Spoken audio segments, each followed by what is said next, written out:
Hi everyone. Today we're reviewing essential medications every new ER nurse needs to know. Medications can feel overwhelming when you're just starting out, especially in the fast-paced world of the ER. By the end of this video, my hope is that you'll have a better understanding of these medications and feel better prepared. On screen are the medications we will be touching on today. So first, let's start talking about rapid sequence intubation, a critical skill in the emergency department, right? RSI involves giving two medications. First, a sedative to make the patient unconscious, to sedate them, then a paralytic to relax their muscles, allowing the provider to insert the endotracheal tube easily and effectively. So, etomidate is often the sedative of choice because it's hemodynamically stable. It doesn't lower the blood pressure or affect the heart rate, making it perfect for most scenarios where vital signs need to remain stable. It has a fast onset, so you can proceed quickly with the intubation. The onset is 10 to 30 seconds and a duration of 5 to 10 minutes.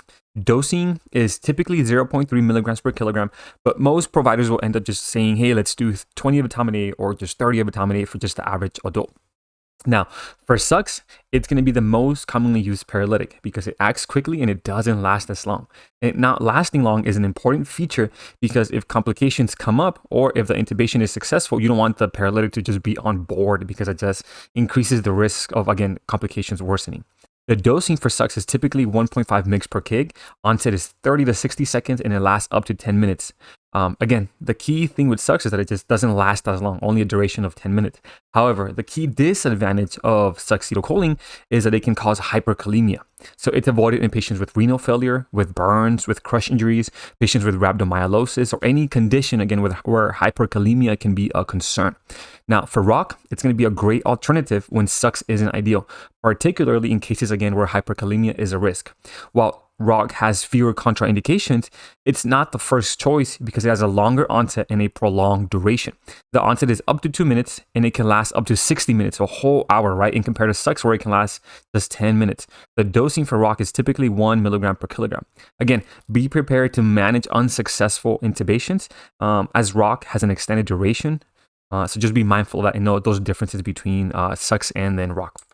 Now, for sedative medications commonly used for mechanically ventilated and intubated patients in the ER, let's go over propofol, let's go over Versed, and then let's go over fentanyl. So for propofol is a sedative hypnotic used for intubated patient sedation. A key feature of propofol is that it's fast on and fast off. It has a fast onset and then it has a short duration when you turn it off. The onset is within 1 minute and then the duration is up to 10 minutes. However, after prolonged use, it can take up to even like half an hour for the effects of it to fully wear off. With propofol, you need to watch out for hypotension because it's going to be a major side effect of it. So when you're starting it, when you're actively titrating it, make sure that you're checking your blood pressure every 5 minutes so you can monitor for this hypotension. I've seen common ranges of 5 to 75 micrograms per kilogram per minute with the start of 5 mics per kg per minute. But please review your own facility's protocols as protocols change from facility to facility. So review your facility's starting dose, your titration interval, and the maximum range as well. Now, Versed is also going to be a sedative used for patients who are intubated, but it's going to be used in relations to propofol when the patient is hemodynamically unstable because the Versed doesn't lower your blood pressure like propofol does. So if the blood pressure is too low, the blood pressure is too low with the propofol infusion, the provider may choose instead to do Versed because it doesn't lower the blood pressure as much as propofol does. The onset of Versed is going to be within 5 minutes and it can last up to an hour as far as like when you turn it off, how long is the patient still going to be sedated. So again, Versed doesn't cause as much hypotension as propofol does, but just do be aware that in higher doses, it still does affect the blood pressure a little bit. Again, just like propofol, the dose range varies from facility to facility. So check your own facilities or protocols for the starting dose, the titration rate, and then the max dose. And then finally, for fentanyl, it's going to be an opioid added-on for pain control. Since propofol and Versed don't have those analgesic properties, right? Because being intubated, you have a tube, you're going to have tubes everywhere. It can be painful, right? So you want to add that on top of it. It's generally hemodynamically stable, making it a good option for most patients. Now, let's go over key blood pressure lowering medications you're going to encounter in the ER. These medications are commonly used for hypertensive emergencies or to address specific conditions. So understanding their uses and effects is critical. So nitroglycerin is a versatile medication. It's used for chest pain to dilate coronary arteries during acute coronary syndrome. It's used for lowering the blood pressure in hypertensive emergencies, specifically or especially when they're heart related. And then it's also used in heart failure exacerbations because it reduces the preload and then it reduces a little bit of the afterload, easing the strain on the heart and lowering pressure in the pulmonary arteries. Do be mindful though with nitroglycerin that you need to avoid it in patients who have taken medications like Viagra and or those who have a right-sided STEMI, right? Because the right side of the heart fills mostly passively and you don't want to decrease the preload and the blood going to the right side of the heart. The onset of nitroglycerin is within 2 minutes and can last up to 10 minutes when you turn it off. As far as dosing, if it's an acute heart failure exacerbation and they want the blood pressure, the preload and everything to have a fast effect, they may do an infusion of it, right? If you do an infusion, set the blood pressure checks every 5 minutes and keep a close eye on the blood pressure, right? A common infusion protocol that I've seen is you start at 5 micrograms per minute, titrate it by 5 every 5 minutes, and then a typical max of up to 200 micrograms per minute. But again, verify your own facility's protocol. Besides having an infusion, you can also do sublingual tablets of the 0.4 milligrams under the tongue. They can do up to 3 doses, and you can even do a patch. So you can do like an inch or two of nitroglycerin patch on somewhere on the chest with to help with those effects of it. Now, next is going to be nicardipine. It's another medication used for hypertensive emergencies, specifically very useful for strokes and brain bleeds, right? If it's going to be for a brain bleed, typically it's going to be an infusion. It starts at 5 milligrams per hour. You increase it by 2.5 milligrams per hour every 5 minutes, and then a typical max is 15 milligrams. Recheck your blood pressure every 5 minutes so you're seeing how it affects your patient. And again, verify your own facility's protocol for using nicardipine.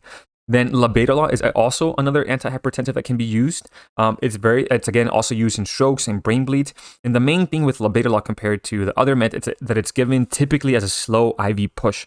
Key considerations with giving IV pushes of labetalol is that you need to have a set of vital signs beforehand, specifically the heart rate, before giving it, because it is a beta blocker, and you want to avoid it in low heart rates. So you don't further drive the heart rate lower, right? You want to avoid it in the heart blocks as well, again because it's a beta blocker. But again, when we give it, it's only going to be for lowering the blood pressure, but because it is a beta blocker, keep in mind the heart rate. The typical dose that I've seen is 10 milligrams IV, slow over 2 minutes, right? So you have your set of vital signs, your patient's hypertensive, maybe it's a stroke patient that's going to get a TNK push, but the blood pressure is too high. You don't have the Cardene ready right now, but you have some labetalol already. You can do a push of it, bring the blood pressure low, give the TNK as soon as you're able to, start the Cardene drip, and that's how you can manage that. And that's when I've seen labetalol commonly used. Another IV push medication that I've seen is hydralazine. It's going to be an arterial vasodilator that decreases the blood pressure. It's often used second line to labetalol for IV push in hypertensive emergencies because its effects can be a little bit unpredictable. You don't know exactly how much they're going to bring the blood pressure down, but with labetalol, it is a little more predictable. Just know with hydralazine, it can cause reflex tachycardia, so be cautious of that in patients who do have heart issues. And the typical dose that I've seen is somewhere between 10 to 20 milligrams IV per dose. Again, the onset is 5 to 10 minutes, and it can last up to 2 to 4 hours. And then just super quick, by the way, if you're finding this information helpful and want a deeper dive into ER nursing, check out our book on Amazon or course. Both of the links are going to be down in the description or in a pinned comment. Now, let's dive into heart rate medications commonly used in the ER. These are going to be critical for managing patients with atrial fibrillation, with flutter, and with other arrhythmias, right? The first one we're going to discuss is diltiazem. It's a calcium channel blocker used primarily for AFib with a rapid ventricular response.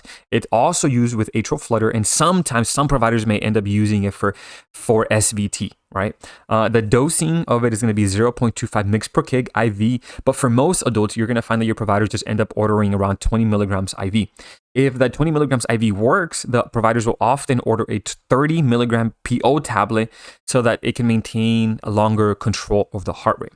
If when you give it, just make sure you give it slowly over 2 minutes, that you monitor the blood pressure closely. I cycle the blood pressure beforehand, during, and then afterwards to ensure that it doesn't drop it significantly. If the blood pressure is low beforehand, just make sure that you address that before giving this medication, right? Because if it's already low, and then you give this, even though by lowering, like in atrial fibrillation with a rapid ventricular response that's hypotensive, the thought process is that by lowering the heart rate, the blood pressure will improve. But I've seen that not happen sometimes. So you want to address the blood pressure beforehand. If they can tolerate fluid, providers have given IV fluid boluses beforehand, then giving the diltiazem. So again, just keep an eye on the blood pressure. So metoprolol is another medication that can be used. It's a beta blocker that lowers the heart rate. Again, it's also used for AFib RVR. The dosing is 2.5 to 5 milligrams IV, given slowly, and then you can repeat it as well. And then if it does work, you also follow with the PO medication, typically of 50 milligrams, just for longer control. So just like diltiazem, do not give if the blood pressure is low, and here do not give if the heart rate is anywhere low. But again, you're not going to be giving it for you're only giving it if the heart rate is high, and address the hypotension first. Now, generally, diltiazem is going to be preferred in the ER for acute atrial fibrillation with a rapid ventricular response. Metoprolol is used sometimes when the patient has certain comorbidities, right? Like if they have a history of heart failure or heart ischemia, that kind of stuff. Or if the patient is already on metoprolol at home, then they will most likely just stick with metoprolol so you don't increase the risks of adding medications with similar effects on top of each other and then having complications down the line. Osmolol is another beta blocker used, but it's typically going to be used as an infusion. It's going to be used to lower the blood pressure in aortic dissections. And I've had it been used to lower the heart rate in really sick patients that also happen to have atrial fibrillation with a rapid ventricular response. Esmolol is a fast on, fast off. The onset is within 1 minute, and the duration is up to just 10 minutes. The dosing for an infusion, again, changes from facility to facility, so verify your own facility's protocol. But I've seen a start rate of 50 micrograms per kilogram per minute, titrated by 50 micrograms every 5 to 10 minutes, with a max of 200 micrograms per kilogram per minute. Now, amiodarone is an antiarrhythmic that helps restore normal rhythm or control heart rate. It's used for VTAG, VFib, atrial fibrillation as well. The dosing for cardiac arrest, which are ventricular fibrillation and pulseless ventricular tachycardia, is 300 milligrams IV push, followed by 150 milligrams IV if needed. The dosing for atrial fibrillation or even a stable ventricular tachycardia comes out with a loading dose of 150 milligrams IV over 10 minutes, followed by an infusion of 1 milligram per minute for 6 hours, which comes out to 360 milligrams. Once that's done after those 6 hours, it's followed by an infusion of 0.5 mg per minute for 18 hours, right? So if you're giving this medication, amiodarone, just monitor for QT prolongation, for a hypotension, and for bradycardia as well. Now, let's talk about TNK, tenecteplase. It's a thrombolytic medication used to break down clots in critical situations. You're gonna see it in the ER for ischemic strokes. You might see it for STEMIs, and you might see it for massive pulmonary embolisms that are making your patient be unstable.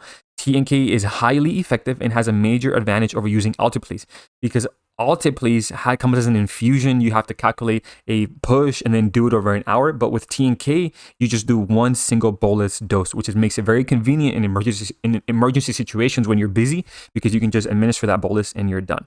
So as far as TNK, the uses again are with ischemic strokes.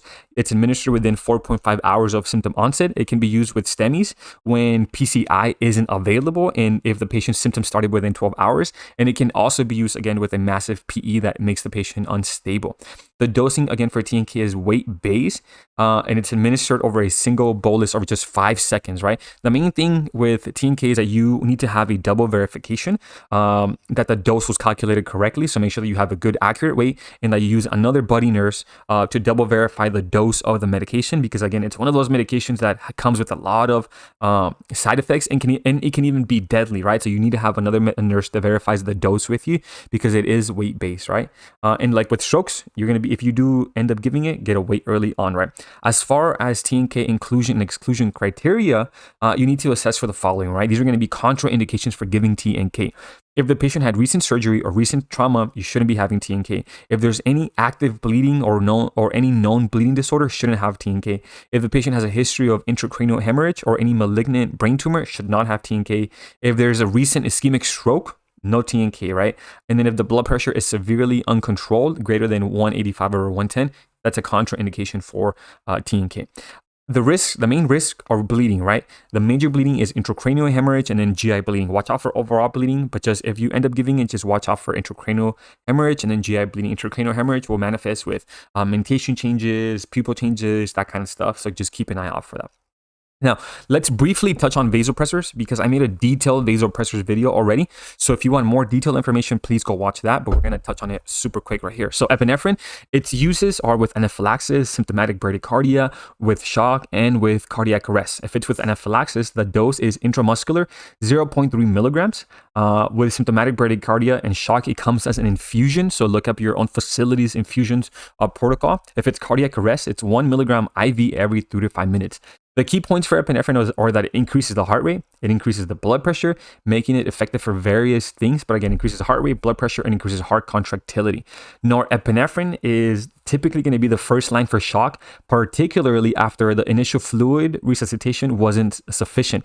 It can be started peripherally while awaiting for a central line, which is extremely useful in the ER because your patients aren't going to have central line. So if you need to start it, you can do it peripherally, just get the okay from the doc.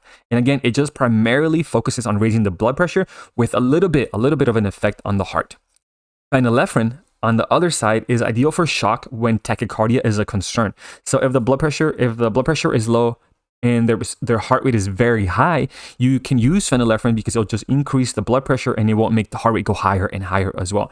It's going to be commonly used as a push dose pressor to rapidly raise the blood pressure. I've seen many times when we're going to intubate somebody, the blood pressure is low beforehand, and you want to avoid intubating somebody with a low blood pressure because that increases the risk of them coding on you. So I've had providers give push doses of phenylephrine to raise the blood pressure so we can intubate. It primarily acts on blood vessels to increase the blood pressure without having any effects on the heart.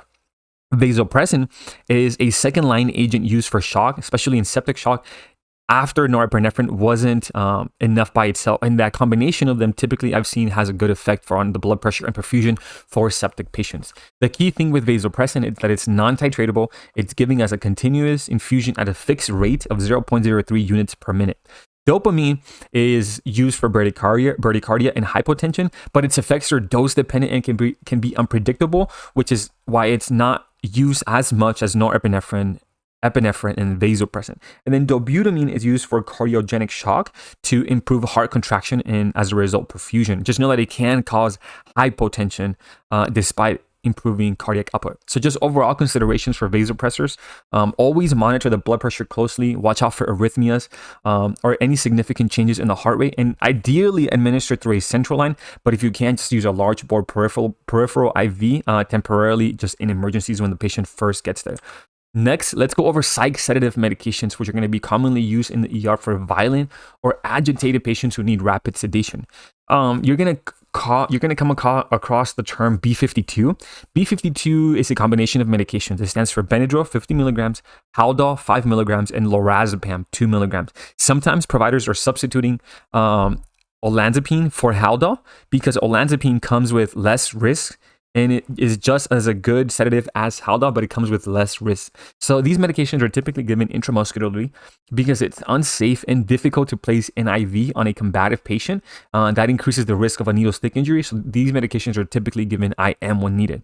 Haldol is a first-generation antipsychotic commonly used for agitation, but the key things to watch out for is that they can cause QT prolongation, and in certain patients, just cause them to go into torsades, right? Olanzapine, on the other hand, is a just second-generation antipsychotic also used for acute agitation, and although it has a little bit of a QT prolongation and over sedation issue, it's not as bad as Haldol. The thing with olanzapine is that it might cause your patient to be a little hypotensive, and the common dose that I've seen is 5 to 10 milligrams IM. And then there's also lorazepam. It's going to be a benzodiazepine that's a sedative that's typically used in combination with Haldol or olanzapine. Just watch out for respiratory depression, especially again when it's combined with the other medication. And then there's Benadryl, which is primarily just an antihistamine, but it does have sedative effects and it helps prevent those extrapyramidal symptoms caused by the Haldol or the olanzapine. Some key nursing points though when it comes to these psych medications is to just stay vigilant and monitor your patients closely, because when you give these medications and you combine them, there's that risk of oversedation and respiratory depression. There's the risk for EKG changes like QT prolongation. So as soon as you're able to place the patient on the monitor, so that you can closely monitor the SpO2, the ECG, the blood pressure, respiratory rate, and if you're able to also put him on capnography so you can keep a very close eye on the respiration. So beyond the alert for sudden changes, right? If a combative patient suddenly becomes quiet after you gave him a bunch of medications, go and assess them to make sure they're okay and then place them on the monitor, okay?